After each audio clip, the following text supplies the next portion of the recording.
Yeah, I do print, TV, online and radio.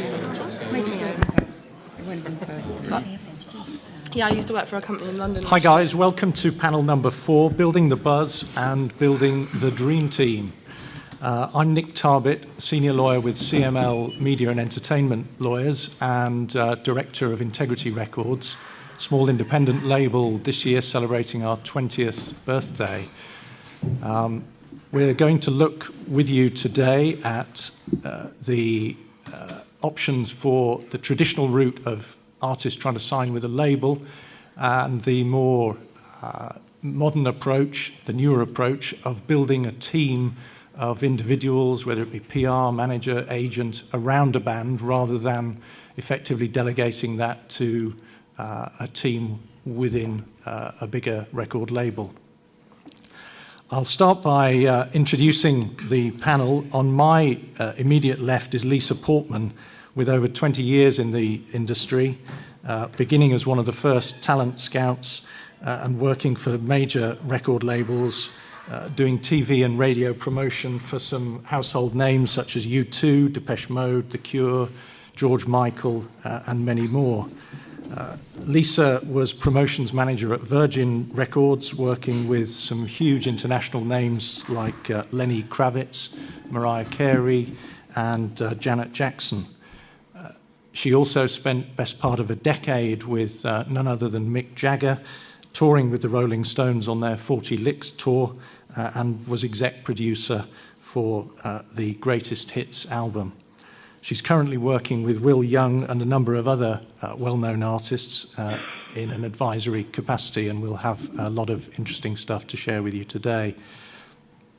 Sarah Lacey is to her left. Sarah was formerly with Mama Stones Records and is co-founder with Adam Isaac, who some of you will have seen on the panels this morning, of on-track music events, providing musicians with PR, media and bookings. Sarah booked Lee Coleman's first ever national tour into some of the very best jazz venues around the country, including London, with the likes of Ronnie Scott's, the Mostly Jazz Festival, the 606 Club, and the legendary Stables. She was also co-booker and promoter for last year's Bicton Fest. Sarah's currently running the Breathe for Joe campaign and organising Breathe Fest, which itself is gaining some significant national exposure. Roland is to Lisa's left, Sarah's left. Roland runs a successful blog, Listen with Monga. He has a history, like many of us, of playing in several bands. He was a freelance writer for several years with some mainstream print media such as Melody Maker, Music Week, NME, and the like. He's managed bands, he's promoted his own nights, and even ran a music venue for a while. His current blog, which is due for significant expansion later this year due to its success, is supporting a number of new and emerging artists, and quite a few of you guys and certainly a lot of Southwest musicians have been featured along the way. James Santa is to Roland's left.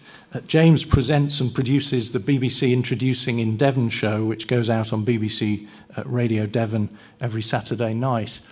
Most of you in bands or working with bands will know that BBC Introducing is the platform for getting your music heard not only by the regional Introducing BBC setups, but also by the national committee who sit on the playlist for Radio 1, and they also choose bands to go on select stages, BBC Introducing stages, for some of the very biggest festivals. I, for one, have had recent experience of that with a band I'm working with called Horse Party from Bury St Edmunds, who, in fact, simply through submitting their stuff to BBC Introducing over in Suffolk, have recently been picked to play a significant major festival simply through BBC Introducing. Not, as we heard this morning, by having to know people or having friends in the industry. So for those of you who don't submit your tracks to BBC Introducing, then that, I would suggest, should be number one priority this evening. Steph is to James's left. Steph has many years' experience in the industry. She works in promotions and PR. She's worked with a significant number of cool Indian rock labels such as Basic Records and Small Town Records, and for the last couple of years has run Domino PR. They're based in the southwest, so for those of you in bands or working with bands who are looking at perhaps taking your first step into using a third-party PR, then it may well be that Steph is someone you should be collaring at the end of this session. She founded the agency in 2012 and, have to say, has already a very impressive roster of emerging bands and new talent. John Empson is the penultimate panellist on the far table. Many of you will have heard from John at this morning's sessions, but so that you're aware of the real pedigree of the panellists that Marie and the Mingle team have brought together for you today, I should just mention a bit of John's background. Working at the legendary Stiff Records in the 80s, rising to head of international, working with artists such as the Pogues and Kirsty MacColl. John then moved to Beggars in the late 80s, again running the promotions department, where he oversaw press and radio campaigns for some significant international artists, including The Cult, The Charlatans, The Prodigy, one of my all-time favourites, the Go-Betweens from Down Under, and indeed Manchester's favourite sons, The Fall. He later set up and ran an affiliated Beggars label, Mantra, with again some household names that he developed and released records for the likes of Saint Etienne, 6x7 and Natasha Atlas. Many of you will in fact know John more recently as promoter for many years of the Eden Sessions down in Cornwall, and since 2010 he's been the director of music there at the Eden project itself. Significant headline artists have of course included Muse, Snow Patrol, Oasis, Goldfrapp, and the list goes on and on. John also manages a number of artists under the Emperor management label, including Sons and Daughters, Liam Frost, and the 80s Matchbox, Beeline Disaster. And our final panellist at the far end, your right and my left, is the other Sarah, Sarah Woodward.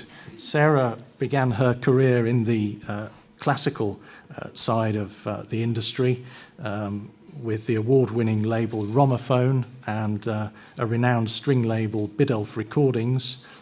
Sarah moved into band management in about 2008, working with indie rock band The Quails, who some of you may recall had significant BBC exposure, played Glastonbury and supported Muse. Her artist management label, Echo Recordings, again, some of you will have heard her mentioned this morning, began in 2011. One of the several artists Sarah looks after are well-known locally and now internationally, a band called These Raining Days, who supported Bon Jovi at the footballers' mecca, the San Siro Stadium, played the Polish Woodstock, and of course have played numerous homeland festivals, including Glastonbury. So there's our panel, ladies and gentlemen. We've been asked by Marie and the Mingle team to have a look at the buzz and the team that an artist or a band might put around them.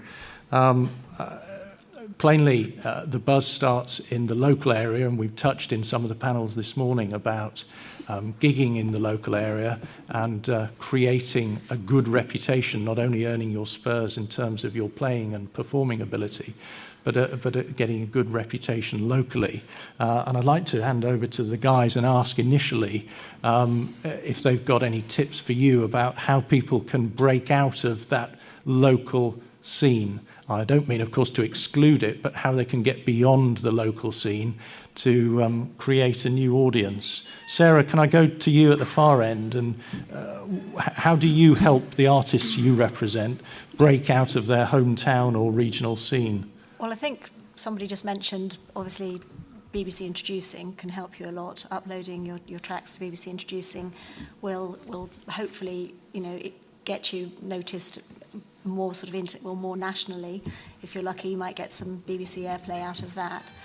But in terms of moving out of your area, I mean, it's really important to establish yourself in your area first, and then take it by degrees. Maybe, like I said this morning, look at moving to geographically, just like the next town, maybe like Bristol, whatever, just trying to build up a fan base in a slightly more expanding area. But then the next thing is really, like we said again, trying to get on the festival stages and trying to establish links. Somebody mentioned about gig swaps.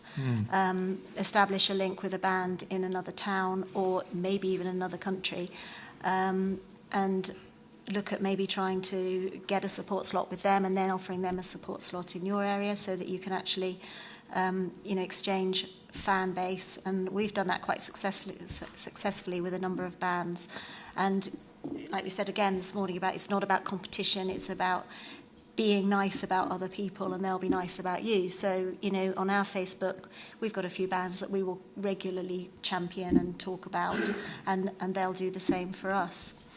And then as far as sort of internationally, I mean, we started off by doing an Alps tour, getting down to the Alps and doing a ski tour, and met people through that and establishing contacts. Again, it's about never letting a contact go. If you go and do a festival and somebody says to you, there's an opportunity in Glasgow or whatever, take that opportunity. It might lose you money, but hopefully you're looking at making money in your local gigs and losing. You have to be brave. If you want to try and make it, you've got to go for all those opportunities. Sometimes I would say, don't bother going to Leeds and playing to 5 people. It's, that is a waste of time. You've got to look at every opportunity and assess whether it's actually worth it. But sometimes, by being brave, it can pay off.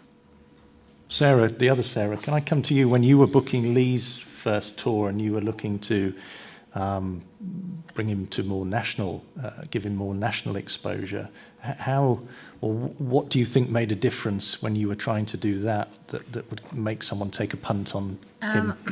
I would say, I don't know who was here this morning, so I might be going over old ground to a certain extent. With Lee, when I first met him, he didn't have any decent photos, he didn't have anything media-wise that was worthy of sending anywhere. So what we did first was we had a decent photo shoot. We created a really good bio, but he did have the luxury of supporting quite a few big names. He tours with Joss Stone quite a lot, for instance. So obviously that helps. So getting those support slots is obviously going to help get you gigs anywhere, because anybody reading that email that says, can I have a gig please, and they see those names, they're going to go, well, let's give it a go. Again, I don't know who was here this morning, the media package that you send, the photographs, the video, the links, how polite you are in your email. Somebody mentioned earlier about not copy and pasting it. Don't do that, because it's obvious it has been copy and pasted. Write it out for each venue and do it properly. We had a tremendous response for Lee, but he is exceptionally talented. If you haven't reached that level where you are good enough to do it, then don't bother, and seek professional advice before you do it. And Lisa, obviously, the acts you've worked with in recent years, many years, have been household names already, so that sort of brings its own issues, I guess. But have you any particular do's and don'ts for those working at the more grassroots level in terms of trying to break out of, create that buzz outside their own region? I just think be professional in every step of the way. Be very, just be professional. Be very polite, respectful. Keep your integrity. And if you get to a point where you have the opportunity to support a bigger artist, just embrace it and don't let it go to your head. Just make sure that you keep your ground roots, and it'll come through. I know it's a really old saying, but be nice to the people on the way up, because they will be nice to you, hopefully, on the way back down again. And Roland, when you were booking, turning it round the other way, when you were booking bands back in the day, what would make or break a request to play your venue from an out-of-town band? I think the biggest question I was when I was booking in London, people would say, "Oh, can we come from Bradford to do a gig?" And the first question would be why. Because if you don't know anyone in London or you've got no label interest, you know, it's a long journey and it's pretty boring, and Ginster's pasties aren't that nice. It just kind of all gets a little bit kind of pointless. So you have to say, have you got something to sell? Have you got someone to sell it to?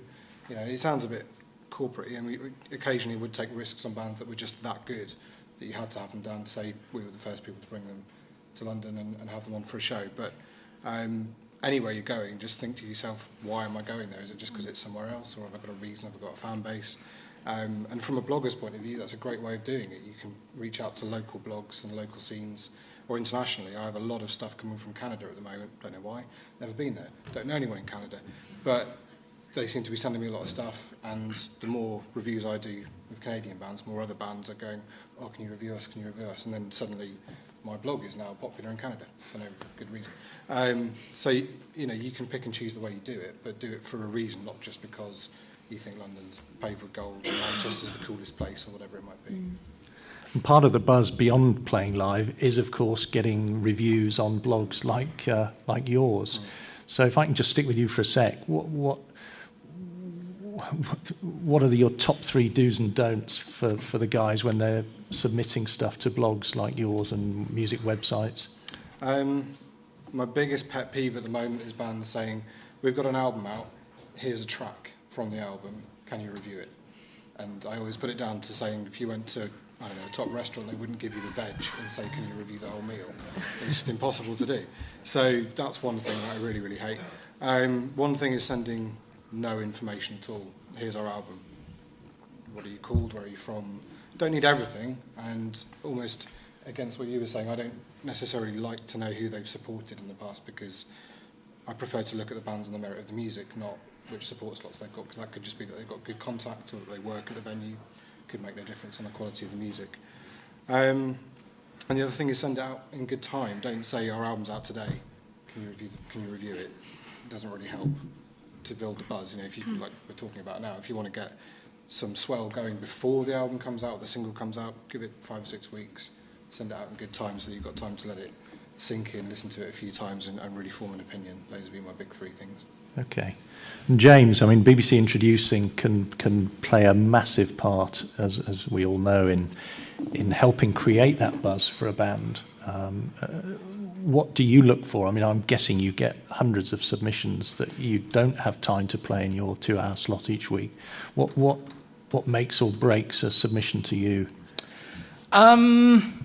Good question. We've been going since January last year, and since that time we've had about 4,000 tracks sent to us to listen to over the space of about 15 months. You're absolutely right. We have a 1-2-hour show every week, which includes a live session where we invite a band in to perform live for us.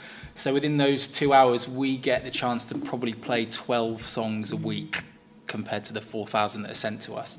So what do I look for? Well, it's all lovely, BBC Introducing, because it's all very self-contained within the format online, bbc.co.uk/introducing. When you upload your tracks to us, you stick in your postcode, so regardless from where you're from, if we've got some people down from Bristol, or if you're just from Devon, wherever you are in Devon, it will land in my inbox. We do pride ourselves. We make sure that pretty much every single track is listened to. Listening into some of the other conversations this morning, particularly with some of the festival guys, when they were saying they sometimes only listen to 10 seconds. I have to say, with 4,000 songs, we start to be a little bit ruthless and maybe go down the 30-second route. However, if people take the time and send us YouTube videos or acknowledge the fact that the quality isn't great, we still pick out good songwriting, good voices, good bands, and whether or not we can play them on the radio or not, if we think that the recording quality isn't great, we'll still get them in perhaps and do a live session for us too. So we very much, we're open to everything, anyone, all genres, whatever you want to send us, send us. In terms of breaking out of the county, which is something that's been raised, we own, I mean, my reputation and the show's reputation lens is on the line when I forward things on to Radio 1, Radio 2. We've had some good success stories from last year where we've had bands performing at Reading and Leeds. We're just sending off our nominations for Glastonbury Festival. I have to say, we only send off the top people that we believe in the county. And whether that's for us going around and seeing them live, having them in for a live session, making sure that they're going to represent themselves properly, not let us down, and be worthy of the effort that BBC Introducing puts into bands when they send them off to these festivals. So whatever you send and upload to me and to the team who work on the show, you will be listened to. We will be open to you getting in touch with us and contacting us for advice. And I, like you said at the beginning, if you're not using it and not using us as an avenue, there are plenty other avenues to take, but if you're not using us as an avenue, then yeah, you're a little bit foolish to not do so. Mm-hmm. John, prior to your role at Eden, with the 3 significant labels you played, what were the key things that you would look for when bands were submitting material to you at the label? I mean, that was back in the dark ages, I have to say. So, you know, it was very different. There was no internet, there was no Facebook. You had to do a lot more legwork, you know, and you did have to go around the country with the A&R pack and try and avoid the pack sometimes. And it was very much based on the live experience. You never sign a band unless you see them 2 or 3 times at minimum, and then you invite your boss down. And, you know, that's how it was. It's very different now, you know. But I think to stick to the sort of local kind of issue, I managed a band called Crowns from Cornwall now.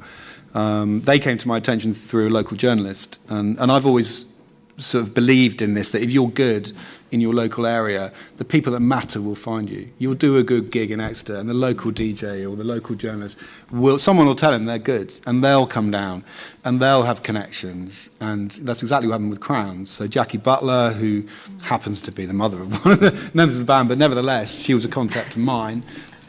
She sent it to me, so it already had that seal of approval, you know. Now, how did it get that seal of approval? By playing lots of local gigs, causing a buzz. No industry people were involved with it at all, you know. And then the question of how do you get out of the county? That's a bigger question, and it's a harder one to answer. But what we did was move out of the county. Funnily enough, you know, they moved to London. We felt we'd kind of done a lot of work in Cornwall.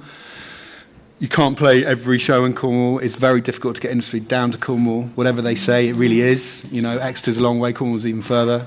So they did make that big commitment to move to London, you know, and they got signed, you know. And I don't think they would have if they hadn't. And I know that's kind of not what people want to hear, but I think if you're committed, you have to be prepared to take your life to the industry where the people that matter live. You know, it doesn't have to be London, though. You know, that could be Bristol, that could be Bath, but in our case, it was London.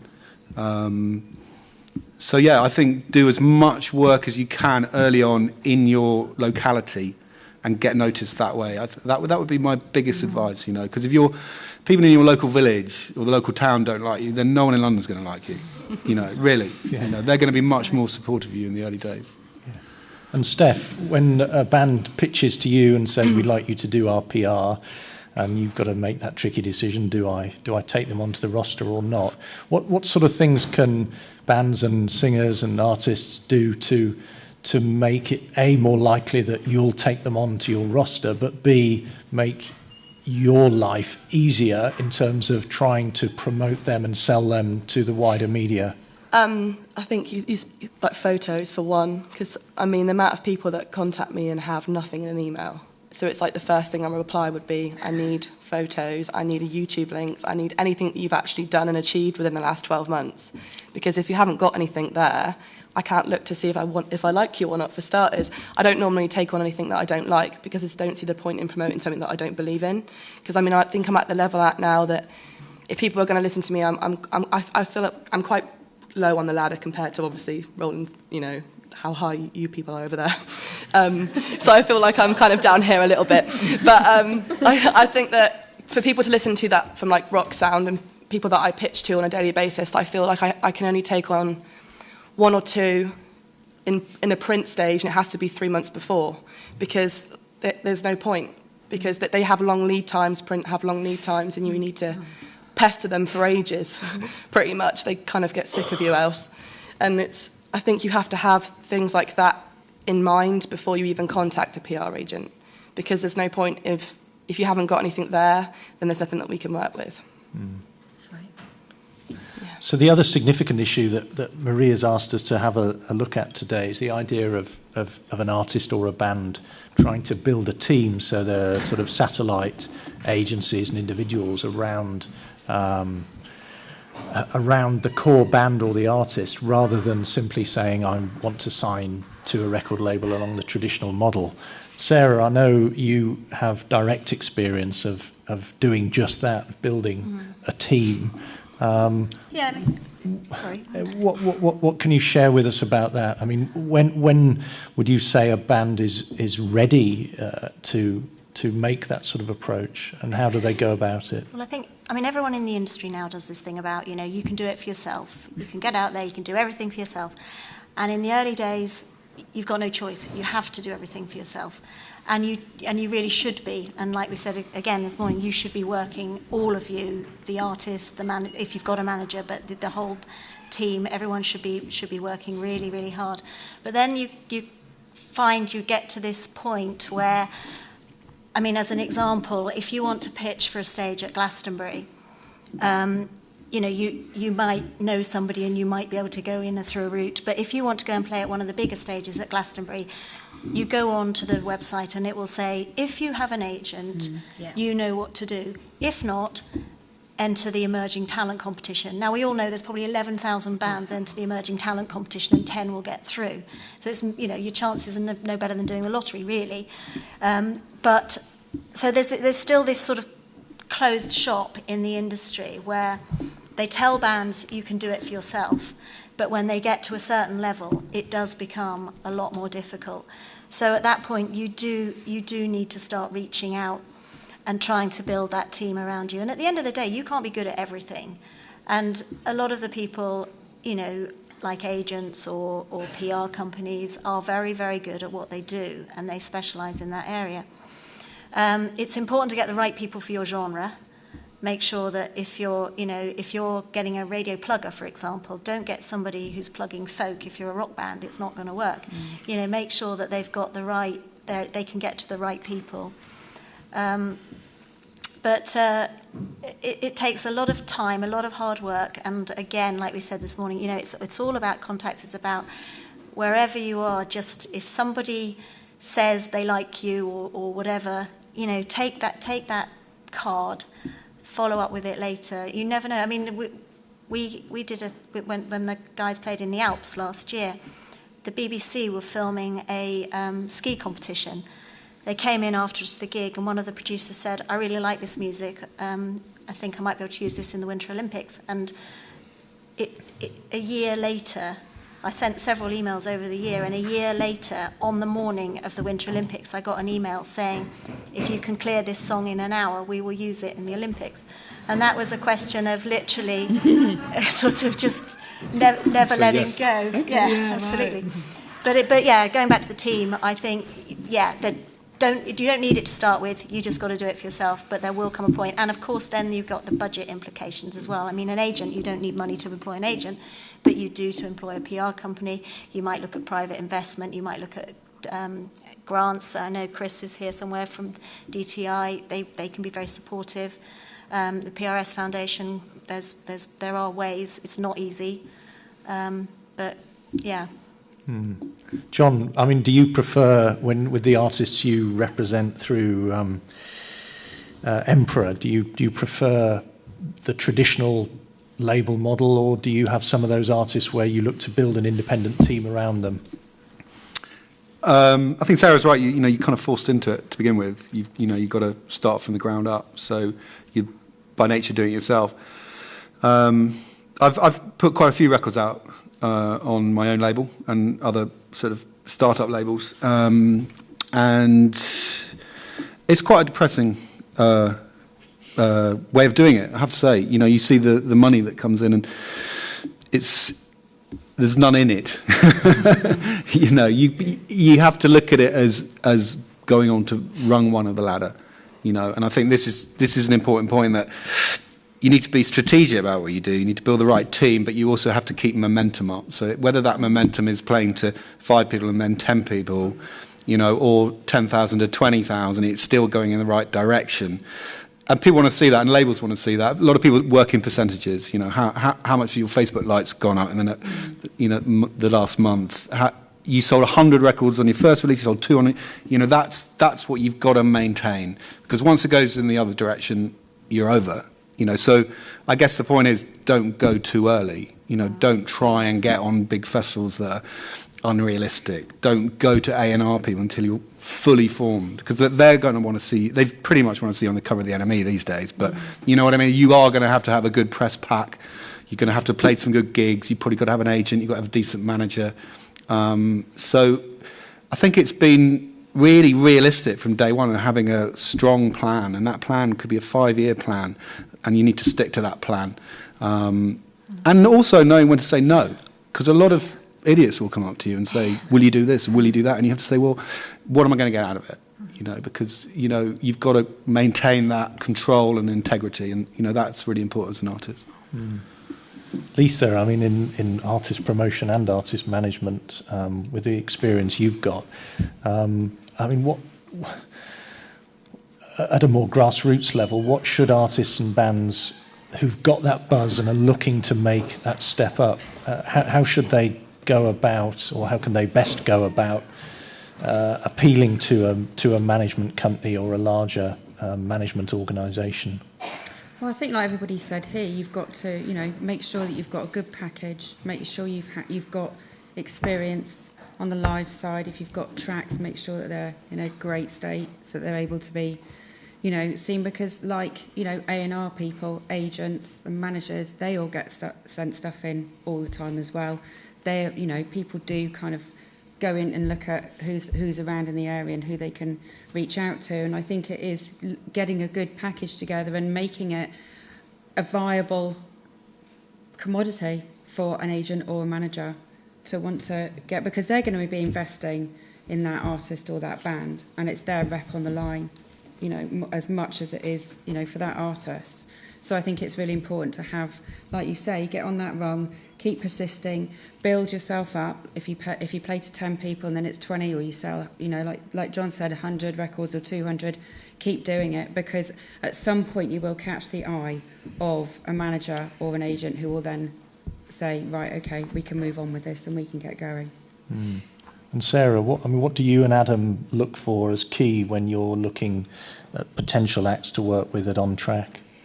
Fan base, because as an agent, if they haven't got a fan base at all, then it's, you know, as good as they are they going to sell the tickets? You know, and if they're not going to sell the tickets, it doesn't matter how good they are. You know, there's not much point in doing it. With regards to a band that's, I mean, I think I mentioned Elborn earlier, who are based in London. But they, I said to them the other day, do you want me to source you management? You know, and they said, no, we are waiting for the right people to come to us. And I personally believe that that's the way that you should do it.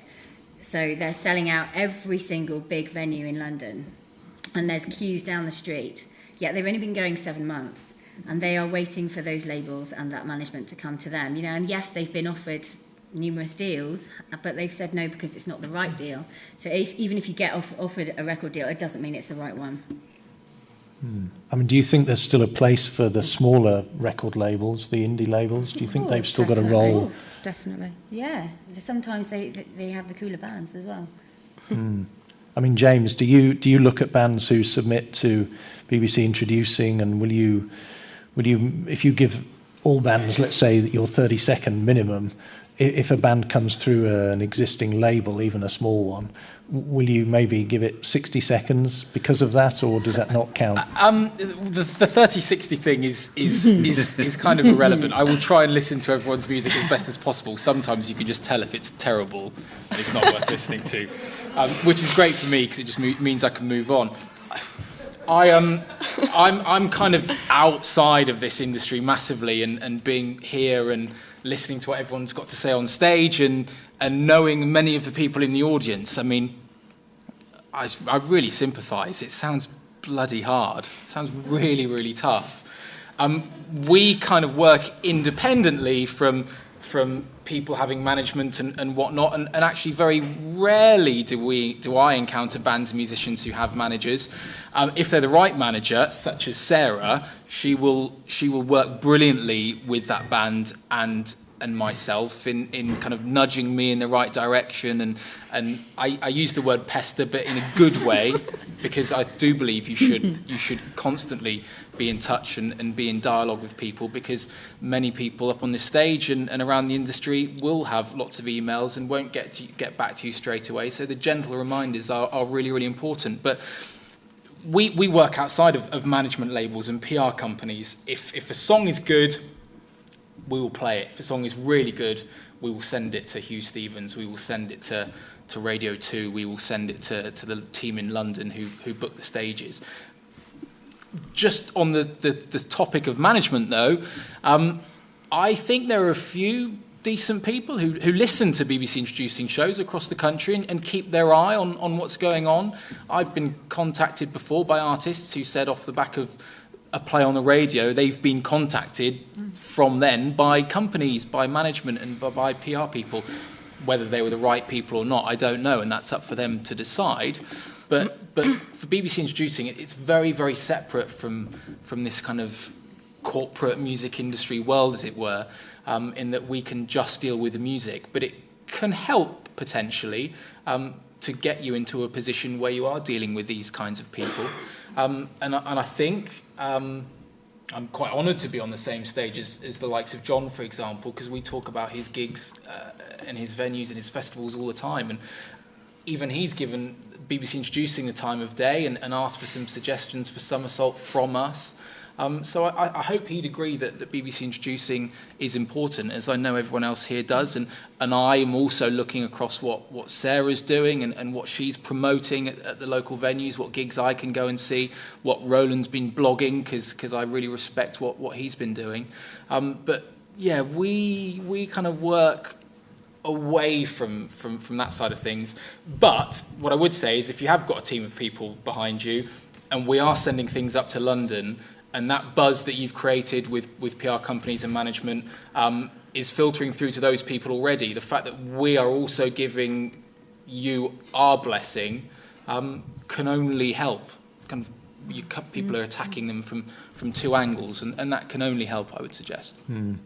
John, a lot of artists who come to me say they shy away from managers or management companies because they think they're going to be wide boys or shysters and other names that I won't say in front of a young audience. Well, I mean, what key things should these guys be looking for, or what questions should they ask of a potential manager if someone sidles up to them at a gig at the Cavern or somewhere and says, I can manage you lads, blah, blah, blah?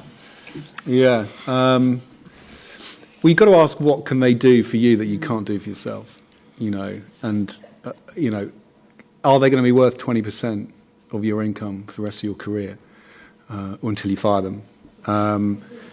Which always happens, by the way.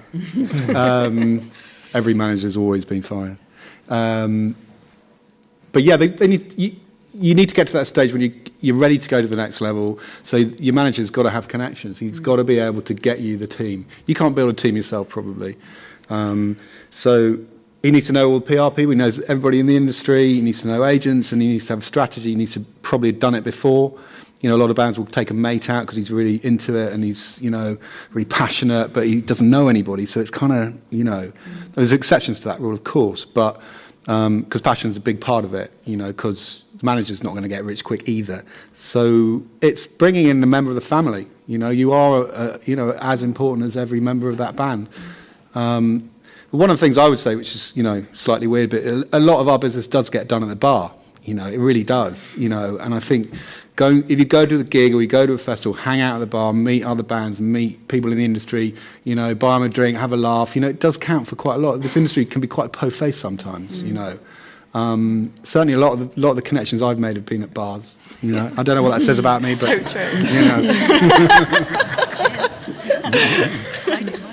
And Steph, are you more likely to take on a new band or an emerging artist if they've already got a manager in place? Will that be one of the factors you consider? Sometimes, but not all the time, because I think that they've got to have the budget, like you said, because managers mostly take 20% of everything. And I think it's a bit silly. I think of my bands as my children, because it's like you're looking after them and you're doing everything for them, and you've got to tell them what to do pretty much, because it's like, you know, sometimes they don't know what they're doing. You've got to say, don't say this, don't do that, kind of thing. So I don't know, really. I think I've lost my train of thought. So managers. They are like children. They're a pain in the arse. They are. They ring you all night long. I know. I don't know. Management, I'm in two minds of management, to be honest. Like, it's nice because then you don't have to do the babysitting. Yeah. But then sometimes it's not nice because you don't speak to them direct and you don't know what they want. You just listen to it from another person's point of view, kind of thing. So I'm not really fussed with either, really. I don't really mind either or. And don't get managed by a family member either. No. Or just be really careful when you're picking someone to work with, because there's so many sharks.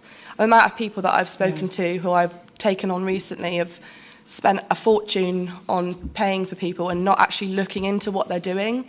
So you don't need to necessarily think, I need a manager, I need a PR agent, I need to do this right now, and you've only played 2 gigs at the Cavern.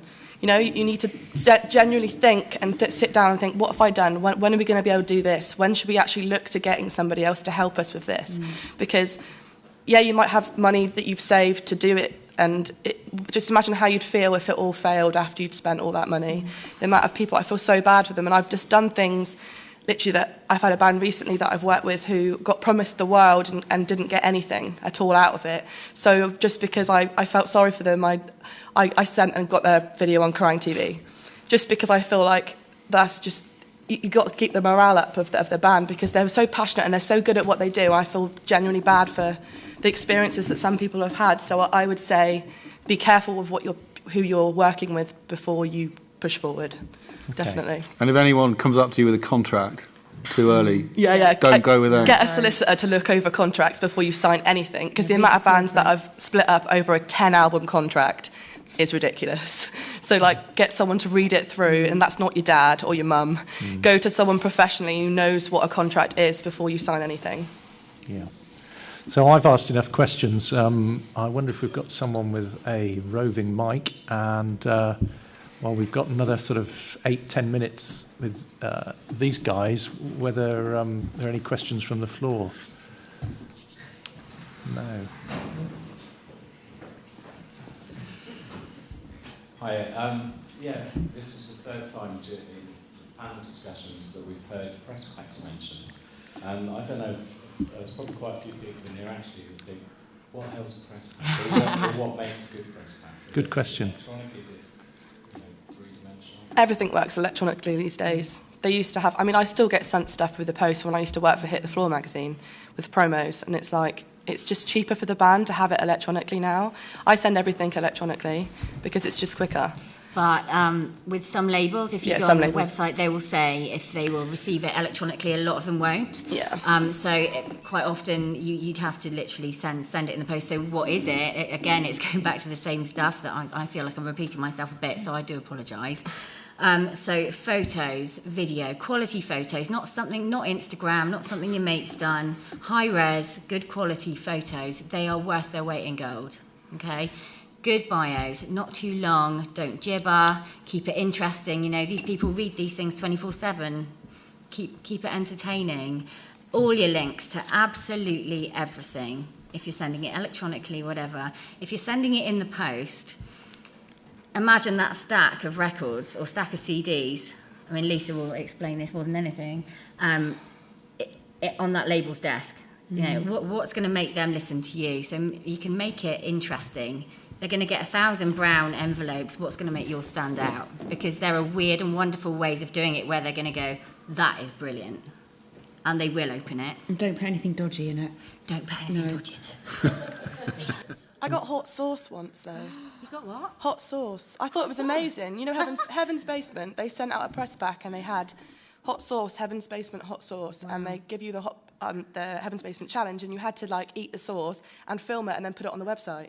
which I thought was amazing. It made me listen and it made me want to do it. Listen though, right? Yeah. And I thought that's a great PR stunt, isn't it? Yeah, I think that was quite good. Yeah. That's weird but good. I used to get a lot of stuff in Mick's office. People used to send stuff into Mick because the Stones management and Mick and my office we're all in one building. So the Stones got their own management for the band, and then each band member's got their own manager as well.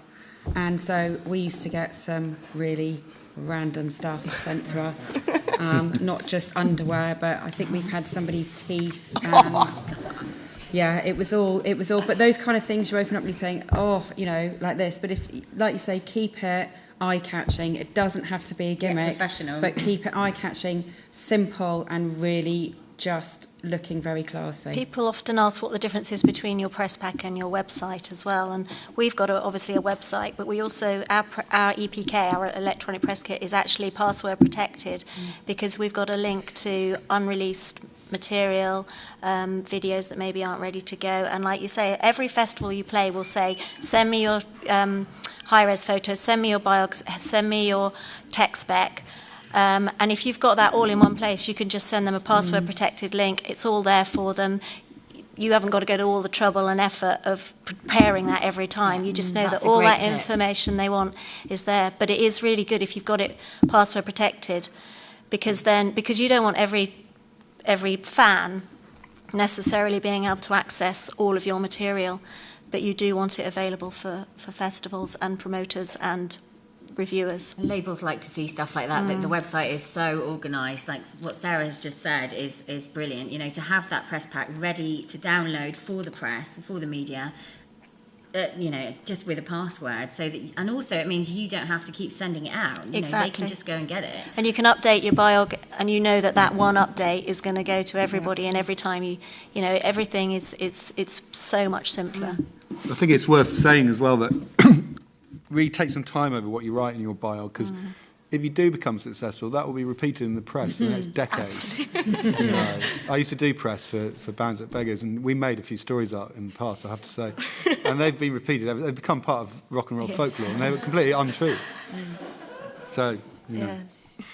And it really needn't be expensive either, just to add my 10pence. I mean, setting up a private SoundCloud page, for example, doesn't cost you any more. You just need to use a different email address from the one that you make public.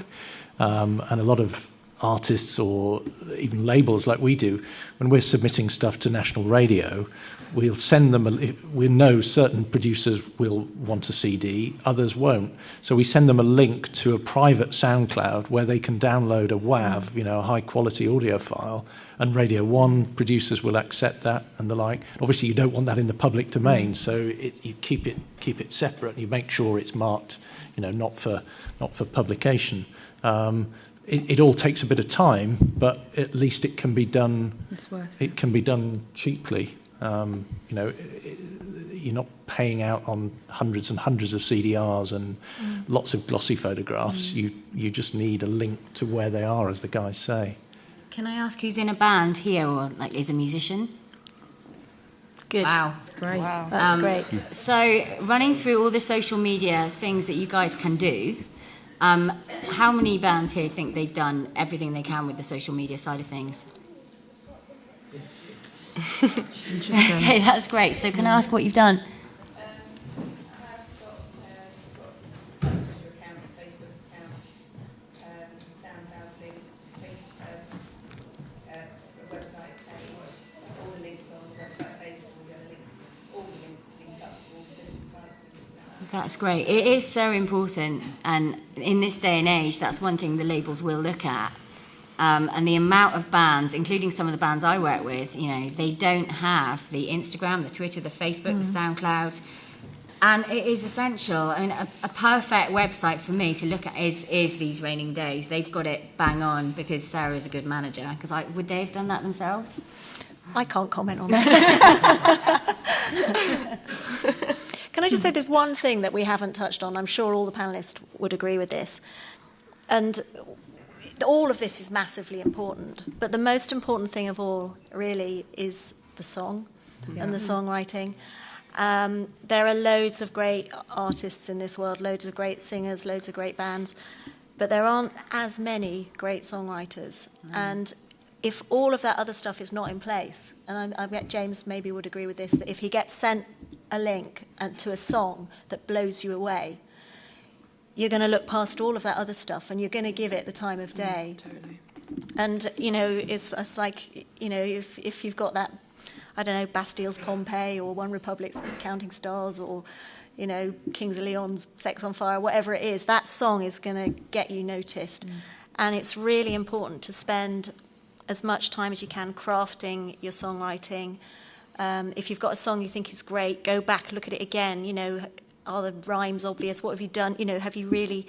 And work with the best producer that you can afford as well, you know, because a really good producer won't just take your sound and make you sound better. He will actually draw out of you. He'll make your sound. He will not... It's not only I mean, an engineer will make your sound good, but a producer, a really good producer, will draw the best of in you, out of you, to make you a better...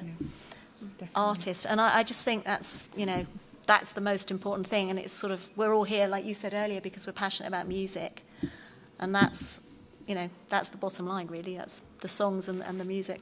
Yeah, I mean, it is a cliche, but we're all here talking about the commercial and the industry side of the music industry. But you've only got to look at which word comes first. In music industry, it's the music. And if you haven't got that bit right, then... frankly, it doesn't matter how many thousand Twitter followers you've got and how many likes on Facebook. If your friends don't like it, the likelihood is nobody else will. It's good.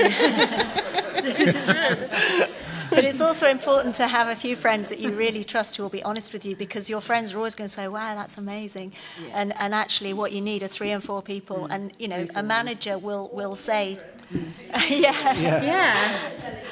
Ask someone you don't like as well. But sometimes with, you know, as a manager, it can be really difficult because everyone else is going, wow, that's absolutely incredible. And as a manager, sometimes it's your job to say, do you know what, that is amazing, and I really like the way you've done that and that and that, but do you not think maybe, you know, you could have looked at that a little bit differently or worked harder, you know, and actually you know, an artist is going to not like it, you know, you're telling, but ultimately if they trust you, they'll go away and they'll think, actually, that person's telling me the truth, you know. I think there's, you know, it's obviously the most difficult thing in the world is to become a famous musician. You know, that's kind of a given.